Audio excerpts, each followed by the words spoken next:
Hello student, welcome to new learning class. আজকে আমি তোমাদের পড়াবো ক্লাস 7-এর বাংলা বই আত্মকথা কার লেখা রামকিঙ্কর বেইজ। এই অধ্যায়ের যে কোয়েশ্চেনগুলো রয়েছে সেগুলো আজকে আমি ডিসকাস করব। আর এই গল্পটা তোমরা নিজে নিজে বাড়িতে পড়ে নিও। আর তোমরা যারা যারা চ্যানেলটা সাবস্ক্রাইব করোনি অবশ্যই করে দিও। আর ভিডিওটা সম্পূর্ণ দেখার পর তোমাদের ভিডিওটা কেমন লাগলো অবশ্যই কিন্তু কমেন্ট করে জানাবে। তোমাদের ফার্স্ট কোশ্চেন হচ্ছে কি, একের দাগের ঠিক উত্তরটি বেছে নিয়ে বাক্যটি আবার লেখো। রামকিঙ্কর প্রথম শিল্পের স্কুল বাড়ির পাশে কামারপাড়া, কুমোরপাড়া, পটুয়াপাড়া। কি হবে যে রামকিঙ্কর প্রথম শিল্পের স্কুল বাড়ির পাশের কুমোরপাড়া। পোর্ট্রেট কথার অর্থ কি? প্রতিকৃতি। ওয়েল পেন্টিং বলতে বোঝানো হয়েছে তেলের রঙে আঁকা ছবি। রামকিঙ্করের ছবি বা মূর্তি অধিকাংশ ক্যারেক্টারই সে খুব সাধারণ নাকি নগণ্য? সে খুব সাধারণ ছিল। এবার বলছে একই একই অর্থযুক্ত শব্দ রচনাংশ থেকে বেছে নিয়ে লেখো। কি রয়েছে?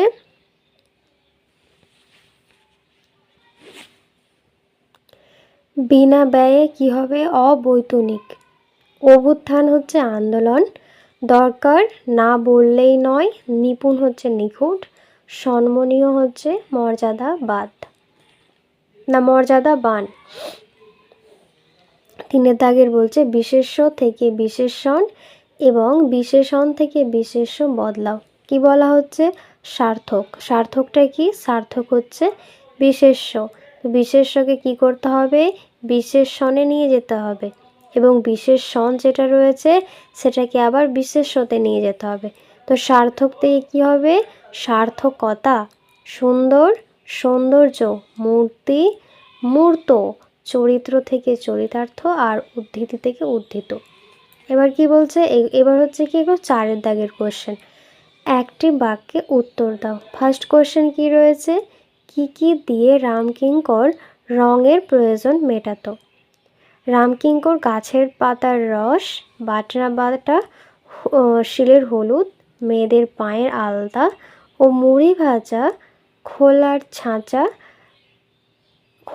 চাঁচা, তারপরে হচ্ছে কি ভূষকালি দিয়ে রামকিঙ্কর রঙের প্রয়োজন মেটাতো। চারের দুই দাগে কোশ্চেন কি রয়েছে? কার সৌজন্যে রামকিঙ্করের সাথে শান্তিনিকেতন যোগাযোগ হয়েছে? প্রবাসী পত্রিকার প্রতিষ্ঠাতা সম্পাদক রামানন্দ চট্টোপাধ্যায় সৌজন্য রামকিঙ্করের সাথে শান্তিনিকেতনে যোগাযোগ হয়। এবার হচ্ছে তিনের দাগের কোশ্চেন।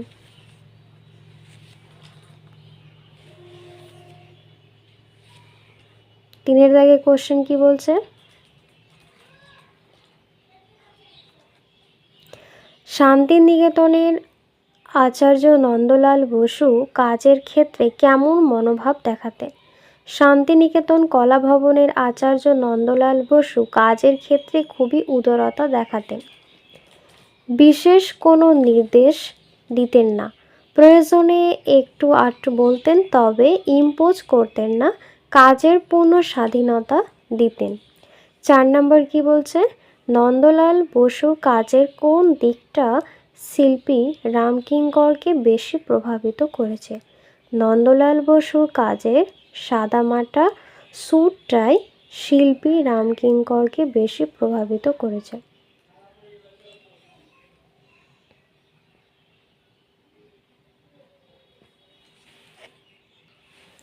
এবার 5-এর দাগের প্রশ্নে কি বলছে? নিম্নলিখিত ব্যক্তি ও বিষয়গুলি নিয়ে দু একটি বাক্য লেখো।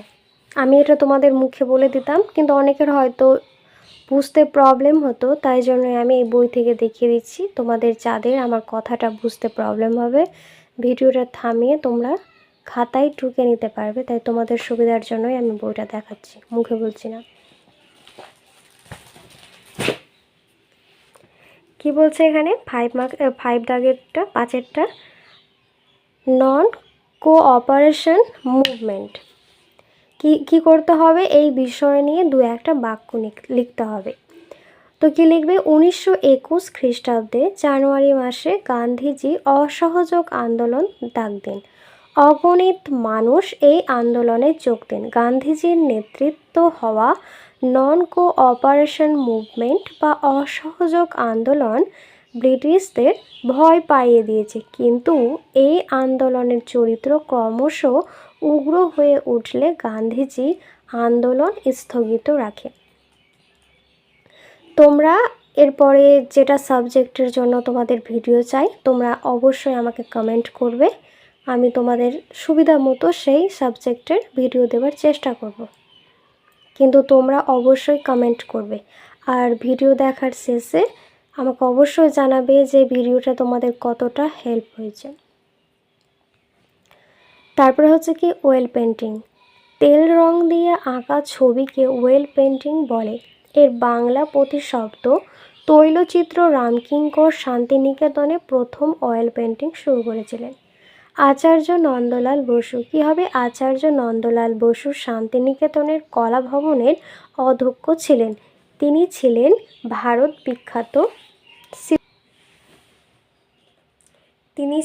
ভারত বিখ্যাত শিল্পী এবং খুব বড় মাপেরও শিক্ষক। তিনি সাধারণ চরিত্র কমন ল্যান্ডস্কেপ এবং গ্রামের কমপ্লিট ক্যারেক্টার নিয়ে ছবি আঁকতেন। এবার লাস্ট যেটা রয়েছে সেটা হচ্ছে ল্যান্ডস্কেপ। ল্যান্ডস্কেপ কথাটির অর্থ হলো প্রাকৃতিক দৃশ্য। প্রকৃতির বিচিত্র রূপ শিল্পীর কল্পনার দ্বারা ও নিপুণ তুলির টানে ক্যানভাসের ওপরে যে দৃশ্যপট সৃষ্টি হয়েছে তাকেই সাধারণভাবে ল্যান্ডস্কেপ বলা হয়।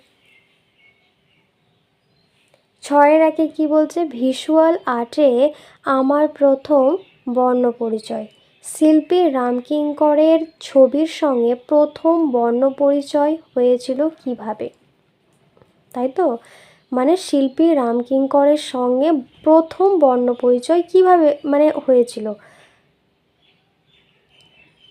তো নিজের আত্মকথার লেখক জানান যে শৈশবে শিল্পী রামকিঙ্কর তার বাড়ির দেওয়ালে নানা দেবদেবীর ছবি দেখে ছবিটা কী করতেন, আঁকতেন। তখন থেকেই তার ছবি খুব ভালো লাগতো। তিনি সেই সব দেখতেন আর নিষ্ঠার সঙ্গে কপি করতেন। এইভাবেই ভিজুয়াল আর্ট বা চিত্রকলার সঙ্গে রামকিঙ্করের প্রথম বর্ণপরিচয় হলো। আজকে আমি ভিডিওটা এখানে শেষ করছি। তোমাদের ভিডিও কেমন লাগছে অবশ্যই কিন্তু কমেন্ট করবে। আর তোমরা যারা চ্যানেলটা সাবস্ক্রাইব করোনি অবশ্যই কিন্তু করে দিও। আর তোমরা কোন অধ্যায়ের বা কোন সাবজেক্টের ভিডিও চাও আমাকে কমেন্ট করে বলবে, আমি সেই সাবজেক্টের ভিডিও নিয়ে আসবো তোমাদের জন্য। ঠিক আছে।